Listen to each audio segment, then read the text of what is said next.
Hi class! Today's Z story is about talking back and forth, about how in a conversation you talk back and forth. You wait your turn. So if you were talking with a friend, what could happen if you both wanted to talk at the same time, the whole time? Would you be able to hear each other if you were both talking? In this story, Z doesn't understand how to go back and forth when you talk to someone.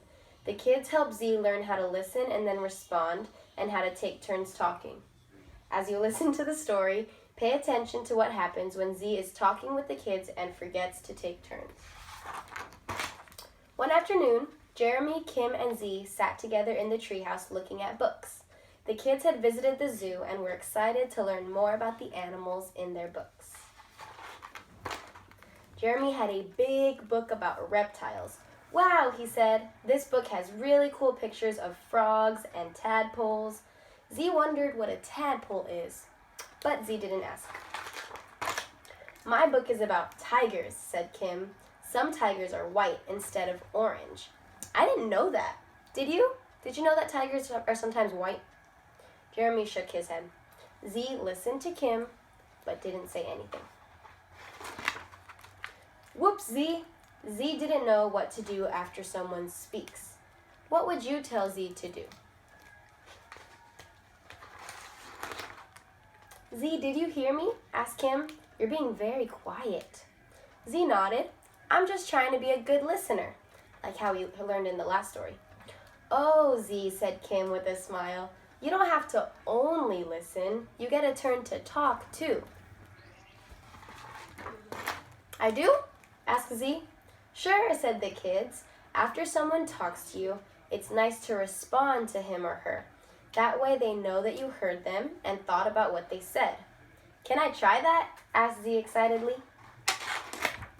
"Okay, I'll start," said Kim. "My favorite animals are giraffes." Z listened carefully and thought about what Kim had said. Then Z answered, "I like giraffes too. They have really long necks." Jeremy told them that his favorite animals were lions, just like the ones at the zoo. When Jeremy was finished, Z said, "I would like to see the lions at the zoo too, and I would also like to see dolphins and flamingos and pigs and panda bears." Z told the kids about all the different kinds of animals that Z wanted to see. Z kept talking and talking and talking and talking. Whoops, Z. Z forgot to take turns talking. What would you tell Z to do next?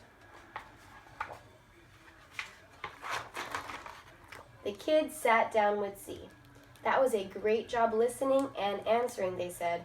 "But remember that everyone gets a chance to talk. You take turns and go back and forth." "Uh-oh," said Z. "I forgot to give you a turn to talk," because Z was talking too much. After that, the kids and Z gathered all of the animal books they could find and settled onto their cozy cushions. They spent the rest of the afternoon looking at books, talking back and forth, and enjoying being together. Z says, "Whenever we're together, my friends help me discover how children on Earth get along with each other." Z wants all of you to remember how to take turns and talk back and forth with each other too. So now you can get out your paper. And whenever you get a paper, what's the first thing you do? Write your name. So I wrote my name, Miss Kipe, and I drew a picture from the story. So I drew Z thinking and not talking while Z's friend Kim was talking. And I wrote in the speech bubble that Kim said, "Hi." And see, Z is not saying anything. Z is being quiet because in a conversation, you take turns. So Kim was talking first, and then Z was waiting for Z's turn to talk. And then the lesson from today was, I can take turns when I talk. So you can write that on your paper. I can take turns when I talk, because that's what we learned from this story. And I'll see it when you submit it on Class Dojo. Bye.